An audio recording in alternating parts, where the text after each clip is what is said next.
Ja, ik ben weer opnieuw in Snits om te zoeken naar mijn roots.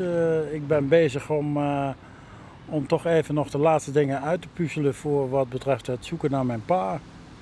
Want jullie hebben een nieuw spoor in Snits? Ja, ik heb weer een nieuw spoor in Snits en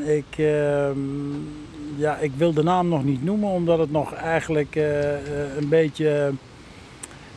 beetje geheimzinnig moet. Ik moet de persoon in kwestie nog benaderen. Dat ga ik vandaag allemaal doen. Het wordt een hele spannende dag voor mij.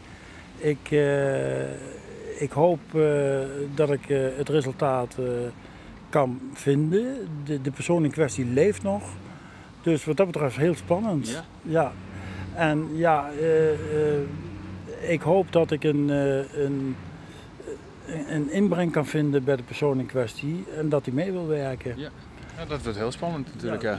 Ja, dat wordt echt heel spannend. En het zijn de laatste prikkelingen zeg maar, die voor mij spelen. En zoals jullie weten heb ik dus ook al een interview bij jullie gehad. En daarin ben ik ook al op een spoor geweest bij iemand anders nog uit Sneek. En ja, daar matchen het niet. En daar ben ik dus dat is nou voor mij een punt wat ik op zijspoor heb gezet. Ja, want je hebt een DNA-matchdien.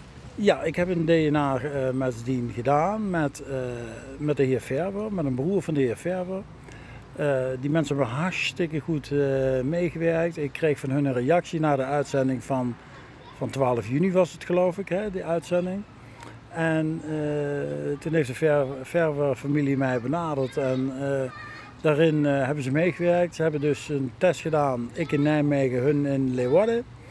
Nou, dat matchte niet, helaas, jammer. Hun vonden het erg jammer, want ja, hun waren er heel erg enthousiast over. Men raakte al in een familieband, zeg maar.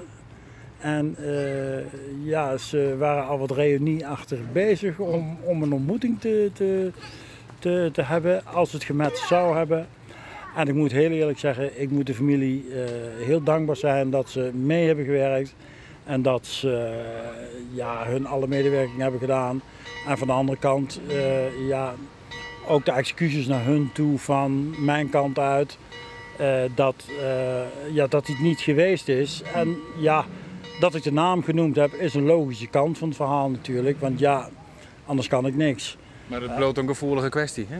Ja, het is natuurlijk een gevoelige kwestie. En deze kwestie zal natuurlijk bij die mensen ook even de tijd weer losgemaakt hebben. En ja goed, nogmaals, dank aan de familie Verwer daarvoor. Onnota, hoeveel DNA-testen heb je nou die? Ik heb 2 DNA-testen gedaan. Dus eentje is een jaar of, dat is 95 geweest. In 95 heb ik met William Bader een test gedaan. William Bader was gestationeerd in de Derde Woudstraat bij familie van de Zee. Nou, die man die leek heel veel en het moest ook een William wezen. Volgens mijn moeder, William zoals we weten, staat voor Bill. En ja, elke Canadese soldaat die heette zowat Bill. Dus de kwestie was moeilijk en bij de familie van de Zee in de Derde Woudstraat, daar kwamen er 5 over de vloer. En ja, die 5 die heb ik allemaal getraceerd gehad. En met die William Bader heb ik dus een DNA gedaan. En daar ben ik geweest en ja, dat was een prima kerel. En die kerel die zei van nou, ik heb 4 dochters. En wanneer het zo is dat jij mijn zoon bent, dan kom jij erbij. En hij heeft ook gezegd van, ik wil dan wel een DNA-test. Ik wil het dan wel zeker weten. Ja. Maar goed, jammer genoeg met ze dat toen ook niet. En helaas. Ja. Dus, en nou, de tweede DNA is dus met Verwer geweest. En ja, het gaat nu weer een stapje verder, want ik heb op het ogenblik heb ik toch zo het gevoel van dat ik vanuit mezelf, want emotioneel bij mezelf heb ik nog wel moeite natuurlijk met het feit van dat er is iets geweest. Ik zelf word ook een dagje ouder. Ik heb toch zoiets van nou, als je gezien de tijd in Sneek, toen ik in Sneek woonde en de geheimzinnigheid die er allemaal is geweest bij mijn familie, bij mijn opa en oma thuis, ja, snap ik niet dat nooit eerder is losgebroken. Ja. Dat ik nooit iets eerder gehoord heb. Dat ik ook nooit iets eerder gehoord heb van buren, van familie. Nee?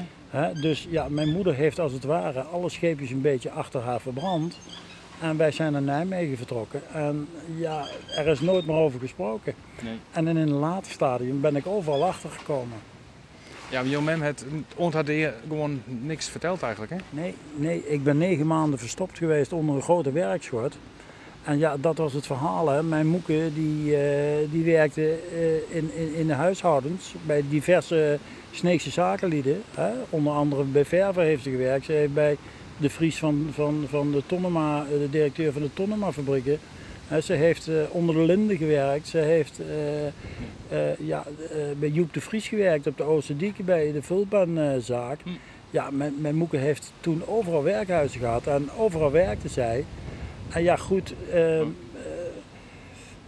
wat dat betreft heeft ze het verzwegen, want ja, ze kwamen uit een streng katholiek gezin. Je kent het wel. En ja, daar kon je zomaar niet even mee thuiskomen. Dus Leo werd op 28 juli geboren achter op de waterput. En toen was er paniek. Ja. Toen was er paniek en toen werd links en rechts vanuit de buurtbewoners werden er van alles toegestopt. Aan kleding, aan luiers en aan hulp. En ja, toen kwam Leo in één keer tevoorschijn. Ja, dat is ook een heel apart verhaal nou, wat dat betreft natuurlijk, hè? Ja. Dit spoor hier is net nou, is dat een beetje het laatste spoor wat je haalt? Of? Nou, niet helemaal het laatste. De persoon waar ik nu vandaag nog naartoe ga, dat is één van. En ik ben dus nog bezig met een Canadees, waarvan ik ook in 1995 geweest ben. Alleen die is overleden. Dat was één van een tweeling. Dat waren de broertjes Esterbroeks. Ook die kwamen bij Sietske van de Zee thuis.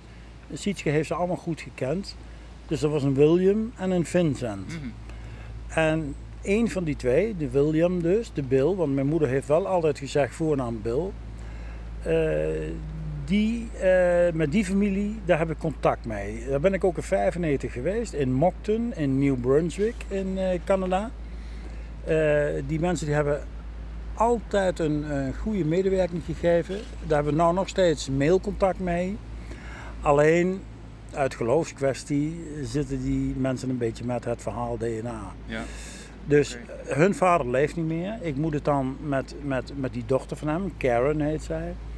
Daar moet ik wat mee. Ze komen binnenkort naar Nijmegen voor de Vierdaagse. Dus hopelijk kan ik dan met haar dochter weer iets regelen. Ja, ik moet nog even navragen van hoe dat met een DNA-match zou moeten. Maar daar kom ik wel achter. Ja. Dus, en dat zijn dan nog de twee zaken die er spelen. Ja. En dan ben ik een beetje schoon en dan ben ik ook uitgezocht. Dan heb je je best in en dan is het net meer en dan voelt het op zo'n manier wel goed of zo. Ik al slag het net. Nou, het voelt nou ook goed hoor. Maar het is wel zo van ieder mens in zijn leven die wil graag een keer, al is het maar op een doodgewone foto, je pa zien. Van wie heb ik dit, van wie heb ik dat. Hoe lijk ik, hoe lijken mijn kinderen, zelfs mijn kleinkinderen. Ja, er komen beelden uit de foto's en uit je eigen levensgeschiedenis. Van van wie heeft hij dat nou? Mm-hmm. Snap je?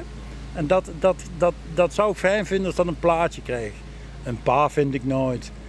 Maar daar gaat het me ook niet om. En nogmaals, heb ik heel dikwijls gezegd van, ik zal er ook geen stress van krijgen. Ik vind het leuk om te doen. Ik vind het fijn om het te willen weten.